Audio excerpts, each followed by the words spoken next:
আকাশবাণী কলকাতা স্থানীয় সংবাদ পড়ছি সুস্মিতা সেন। বিশেষ খবর হলো, লাগাতার বৃষ্টির জেরে উত্তরবঙ্গের নদীগুলির জলস্ফীতি ও ভূমিধস উদ্বেগ বাড়িয়েছে।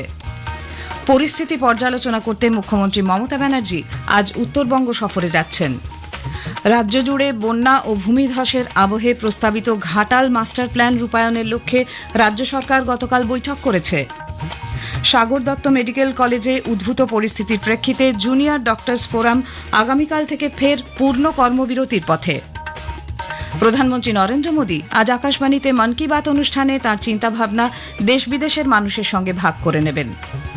বেঙ্গালুরুর কান্তিরাভা স্টেডিয়ামে আইএসএল ফুটবলে বেঙ্গালুরু এফসি ৩-০ গোলে মোহনবাগান সুপার জায়ান্টকে হারিয়ে দিয়েছে। আসছি বিস্তারিত খবরে। দক্ষিণবঙ্গের বিস্তীর্ণ এলাকায় বন্যা পরিস্থিতির মধ্যেই লাগাতার বৃষ্টির জেরে উত্তরবঙ্গের নদীগুলির জলস্ফীতি উদ্বেগ বাড়িয়েছে। দক্ষিণবঙ্গে আবহাওয়ার উন্নতি হলেও ডিভিসি বিভিন্ন জলাধার থেকে জল ছাড়া অব্যাহত রেখেছে। ফলে পূর্ব মেদিনীপুর, হাওড়া, হুগলি, পূর্ব বর্ধমানের বন্যা কবলিত ব্লকগুলিতে মানুষের দুর্দশা চলছেই। এদিকে উত্তরবঙ্গের পার্বত্য এলাকায় টানা বৃষ্টির জেরে তিস্তা সহ বিভিন্ন নদীর জল বেড়েছে। সিকিমেও লাগাতার বর্ষণ চলছে। জল বাড়তে শুরু করায় শুক্রবার রাত থেকে দফায় দফায় তিস্তা ব্যারাজ থেকে জল ছাড়া হয়। নিচু এলাকা এবং নদীপাড়ের বাসিন্দাদের মাইকিং করে সতর্ক করেছে প্রশাসন। পরিস্থিতি খতিয়ে দেখছেন প্রশাসনের আধিকারিকরা। অন্যদিকে পাহাড়ে ভারী বৃষ্টির জেরে ডুয়ার্সের বিভিন্ন নদী এবং ঝোড়াগুলিতে জলের স্রোত বাড়ছে।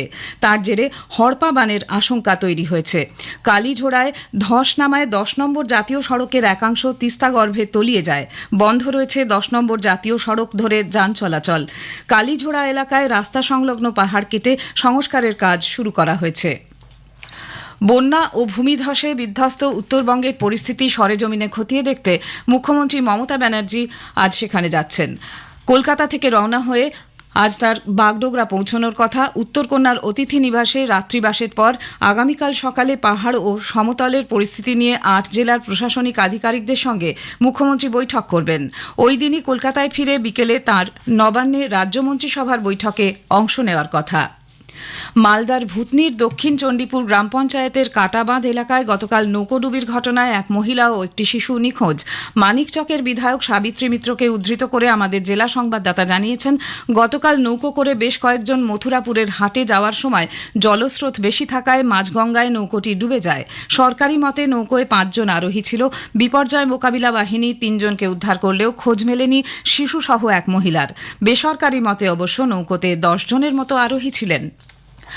রাজ্য জুড়ে বন্যা আর ভূমিধসের আবহে পশ্চিম মেদিনীপুরের প্রস্তাবিত ঘাটাল মাস্টার প্ল্যান রূপায়ণের লক্ষ্যে রাজ্য সরকার বৈঠক করেছে। মুখ্য সচিব মনোজ পন্থের সভাপতিত্বে গতকাল নবান্নে আয়োজিত এই বৈঠকে স্থানীয় সাংসদ দীপক অধিকারী ছাড়াও সেচমন্ত্রী মানস ভূঁইয়া, সেচ ও অর্থ সচিব উপস্থিত ছিলেন। বৈঠক নিয়ে সরকারিভাবে কিছু না জানানো হলেও দীর্ঘদিনের এই প্রকল্পটিকে বাস্তবায়িত করতে কী পদক্ষেপ নেওয়া যায় তা নিয়ে প্রাথমিক আলোচনা হয়েছে বলে সূত্রের খবর। উল্লেখ্য, দক্ষিণবঙ্গে বন্যা নিয়ন্ত্রণের লক্ষ্যে কেন্দ্রীয় সরকারের সঙ্গে যৌথ সহযোগিতায় 1980 সালে এই প্রকল্পটি হাতে নেওয়া হয়েছিল। 1982 সালে প্রকল্পটির শিলান্যাস হয়। এটি রূপায়ণের জন্য প্রথমে কেন্দ্রীয় সরকার মোট ব্যয়ের 75% অর্থ দেওয়ার কথা বললেও পরে তা কমিয়ে 50% করে। বাকি অর্থ রাজ্য সরকার দেবে বলে স্থির হয়। রাজ্য সরকারের তরফে 2012 সালে 1200 কোটি টাকার একটি বিস্তারিত প্রকল্প রিপোর্ট কেন্দ্রের কাছে পাঠানো হয়। কিন্তু দীর্ঘ সময় পরেও প্রকল্পটির জন্য কোনো অর্থ বরাদ্দ না হওয়ায় রাজ্য সরকার নিজের তহবিল থেকেই সম্পূর্ণ অর্থ খরচ করে আগামী 5 বছরের মধ্যে প্রকল্পটির কাজ শেষ করবে বলে মুখ্যমন্ত্রী মমতা ব্যানার্জি ঘোষণা করেছিলেন। উত্তর 24 পরগনার কামারহাটির সাগর দত্ত মেডিকেল কলেজে চিকিৎসক ও স্বাস্থ্যকর্মীদের উপর হামলার প্রতিবাদে জুনিয়র ডাক্তারদের লাগাতার কর্মবিরতি চলেছে। প্রশাসনের কাছে নিরাপত্তা সহ 10 দফা দাবি তুলে ধরেছেন তারা। সেগুলি পূরণ না হওয়া পর্যন্ত কর্মবিরতি চালিয়ে যাওয়ার সিদ্ধান্ত হয়েছে। হাসপাতালের প্রিন্সিপালের ঘরে গতকাল বৈঠকে বসেন চিকিৎসকরা, সঙ্গে ছিলেন নার্সিং স্টাফেরাও। সেখানেই দাবি দাওয়া নিয়ে আলোচনা হয়। এদিকে গতকাল দুপুরে সাগর দত্তে পৌঁছন স্বাস্থ্য সচিব নারায়ণ স্বরূপ নিগম। হাসপাতাল কর্তৃপক্ষের সঙ্গে বৈঠকে বসেন তিনি। পরে সাংবাদিকদের কাছে স্বাস্থ্য সচিব বলেন, হাসপাতালের জন্য নতুন করে 300 সিসিটিভি ক্যামেরা বসানো হবে। রেস্ট রুমেও থাকবে সিসিটিভি।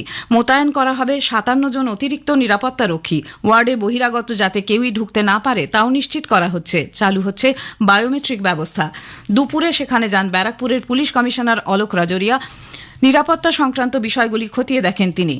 সাগর দত্ত মেডিকেল কলেজের এই ঘটনায় 4 জনকে গ্রেপ্তার করেছে পুলিশ। ধৃত ঈশ্বরলাল সাউ, প্রবীণ কুমার সাউ, সরোজ কুমার সাউ এবং বিকাশ সাউয়ের 4 দিনের পুলিশ হেফাজত হয়েছে।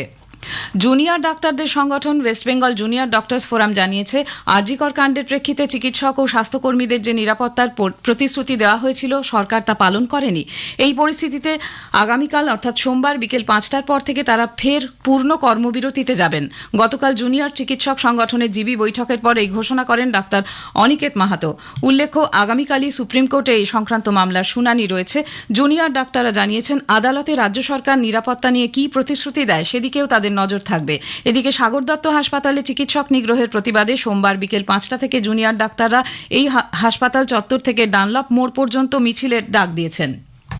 সুরক্ষার জায়গা যদি না থাকে তাহলে আমরা কিভাবে কাজে ফিরতে পারি? তাহলে রাজ্য প্রশাসনের কাছে আমাদের যে দাবি থাকছে যে অতি দ্রুততার সাথে আপনাকে শেষ সময়সীমা আমরা বেঁধে দিচ্ছি সুপ্রিম কোর্টের হিয়ারিং এর টাইম, এবং সুপ্রিম কোর্টে আপনি কি প্রডিউস করছেন সেদিকেও আমাদের নজর থাকছে। আমাদের যে অভাব অভিযোগ সেটাও আমরা সুপ্রিম কোর্টে রাখি। তাহলে একটা ফাইসালা যদি এর মধ্যে হয় ভালো, যদি না হয় হিয়ারিং এর পর থেকে আমরা সম্পূর্ণ কর্মবিরতিতে যাচ্ছি।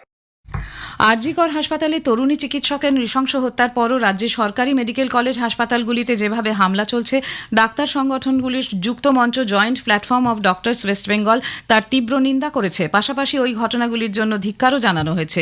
জেপিডির আহ্বায়ক ডাক্তার পূর্ণব্রত গুণ ও ডাক্তার হীরালাল কোনার গতকাল এক বিবৃতিতে বলেন, মেডিকেল কলেজ হাসপাতালগুলিতে এই ধরনের হামলার ঘটনায় দোষীদের অবিলম্বে গ্রেপ্তার করে মেডিকেয়ার 2009-এর আওতায় এনে বিচার করতে হবে।